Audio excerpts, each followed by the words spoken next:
Hello everyone, I'm Alex the security guard. Security guards work within the Canadian legal system. They need to be familiar with the criminal court system, the Ontario Evidence Act, the Canada Evidence Act, and how these apply to their positions to ensure the information they obtain is admissible in court. Now let's look at this next scene regarding the Canadian criminal court system.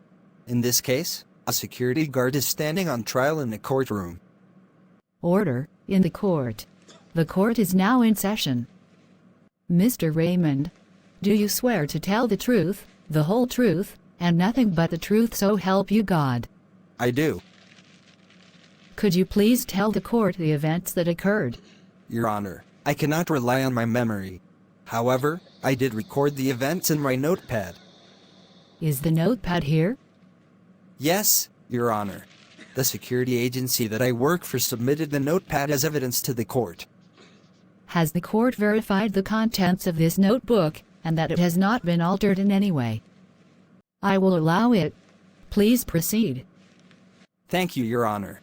On September 17, 2022, there was a physical altercation taking place at the Rideau Centre Mall in front of the Nordstrom store involving two male individuals. I, and one other security guard with me named Charles Jacobs, intervened. I tackled one of the male individuals to the ground and placed him in handcuffs. Charles tackled the other male suspect and put him in handcuffs. Both suspects remained seated on the bench in front of the Nordstrom store until a police officer named Denise Hall, whose badge number was 8347, arrived at the scene.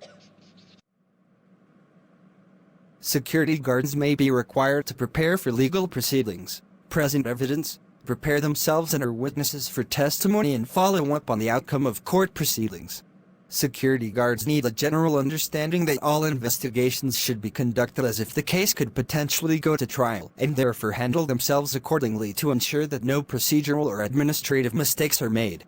In this next scene, we will look at evidence handling techniques. In this case, we will look at proper procedures for collecting and handling audio or video materials.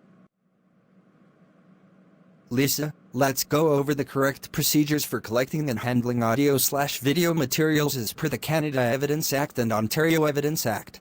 It's crucial that we follow these guidelines to ensure the integrity and admissibility of the evidence. Absolutely, Alex. We have an important responsibility to gather and maintain evidence properly. Could you start by explaining the initial steps? Of course. Firstly, when we come across any incident captured on surveillance cameras, we need to identify the relevant footage. It's essential to ensure that we have a clear understanding of the time, location, and camera angle involved in the incident. So, we should be meticulous in identifying the specific video recordings related to the incident to avoid any confusion later on. That's correct. Once we identify the footage, we must immediately secure it to prevent accidental deletion or alteration. To maintain the chain of custody, we need to document the date, time, and location of when we access the footage. Understood. Proper documentation is crucial to establish a reliable trail of custody for the evidence. Exactly. Next, we should make a backup copy of the original footage. This ensures that the original remains intact and unaltered, and we can work with a duplicate for further analysis or investigation. So, we'll create a backup copy of the original footage to preserve its authenticity and integrity. Precisely. It's essential to label the backup copy with a unique identification number, noting its relationship to the original evidence and maintaining accurate records. Got it. The labeling helps us track and identify the specific copy of evidence throughout the entire process. Excellent. Now, let's discuss proper storage and access to the evidence. We need to store the original and backup copies in a secure location, ensuring they are protected from unauthorized access, damage, or loss. So, the evidence should be kept in a designated storage area with restricted access to maintain its integrity. Correct. Additionally, any access to the evidence should be documented, noting who accessed it, the reason for access, and the date and time of access. This helps to monitor and maintain the chain of custody. I understand. We need to maintain a detailed record of who has accessed the evidence and for what purpose. Absolutely. Lastly, if there is a need to hand over the evidence to law enforcement or any authorized party, we must follow the proper procedures outlined by the Canada Evidence Act and Ontario Evidence Act. This may involve creating an evidence package, properly labeling it, and ensuring it reaches the designated recipient securely. So, we need to comply with legal requirements when transferring the evidence to ensure its admissibility in court. Precisely.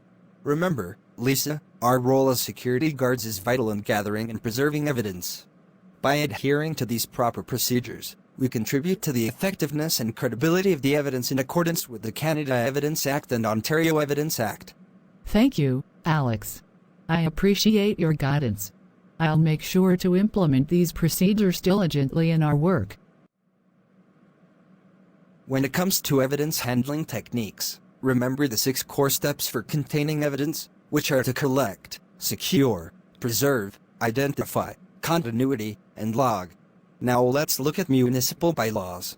Security guards are required to work within the municipal bylaws of their specific location.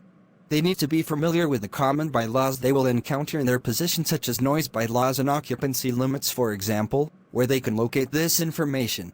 This next scene will deal with noise bylaws.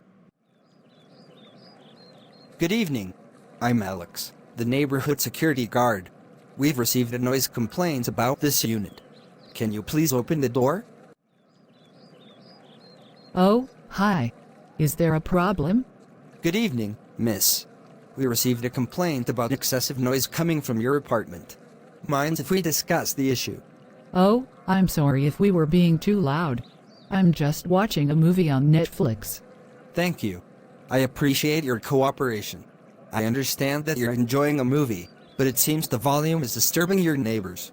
Ottawa has a municipal noise bylaw that sets specific limits for noise levels during certain hours, especially in residential areas.